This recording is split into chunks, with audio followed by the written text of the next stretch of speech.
গত ৬ মাসে অভিযুক্ত সাবেক মন্ত্রী, এমপি, আমলা, ব্যবসায়ীদের দেশে থাকা 10,310 কোটি অবৈধ টাকা জব্দ করেছে দুর্নীতি দমন কমিশন। বিদেশে পাচার হওয়া 165 কোটি টাকার সম্পদও জব্দের দাবি দুদকের। তবে পাচার হওয়া সম্পদ জব্দ ও টাকা ফিরিয়ে আনার সম্ভাব্যতা নিয়ে দুদকেরই সাবেক কর্মকর্তারা প্রশ্ন তুলেছেন। রিপোর্ট ফররুখ বাবুর। ছাত্র জনতার অভ্যুত্থানে ক্ষমতাচ্যুত আওয়ামী লীগ সরকারের প্রভাবশালী মন্ত্রী আনিসুল হক অথবা জুনায়েদ আহমেদ পলক সহ এমপি মন্ত্রীদের অবৈধ সম্পদ জব্দে তৎপর দুর্নীতি দমন কমিশন দুদক। শুধু রাজনীতিবিদ নয়, ব্যাংক খাত থেকে হাজার কোটি টাকা লুটপাটের অভিযোগ থাকা এস আলম গ্রুপ এবং বসুন্ধরা গ্রুপের দেশ বিদেশে থাকা সম্পদ জব্দেও দুদক মাঠে নেমেছে।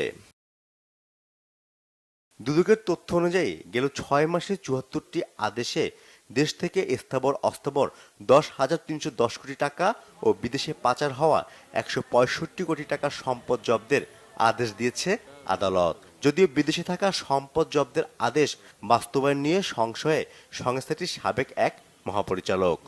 এই সম্পদ ফেরত আনতে গেলে সংশ্লিষ্ট সেই মামলায় সেই ব্যক্তির সাজা হওয়ার দরকার আছে, সেই সম্পদ বাজেয়াপ্ত হওয়ার দরকার আছে আদালতের মাধ্যমে, এবং সেই মামলা একেবারে চূড়ান্তভাবে নিষ্পত্তি হওয়ার দরকার আছে।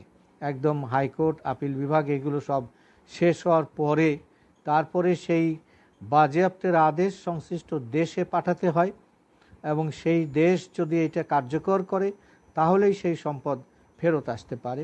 এছাড়া ফেরত আনাটা খুবই কষ্টকর, খুবই কঠিন বিষয়। এদিন খুলনা ৬ আসনের সাবেক এমপি আখতারুজ্জামানের বিরুদ্ধে ১৩ কোটি টাকার অবৈধ সম্পদ অর্জনের অভিযোগে মামলা করেছে দুদক। সংসদ সদস্য হিসাবে দায়িত্ব পালনকালীন সময়ে গাতোয়ায়ের উৎসের সাথে সঙ্গতিবিহীন ১৩,৯৬,০০,০০০ টাকারও বেশি মূল্যের সম্পদ অর্জন এবং দখলে রাখার অপরাধ অনুসন্ধানকালে প্রাথমিকভাবে প্রমাণিত হয়েছে।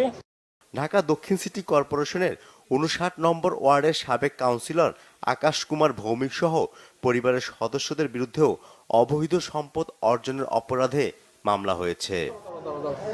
ফররুখ বাবু, বাংলা ভিশন, ঢাকা।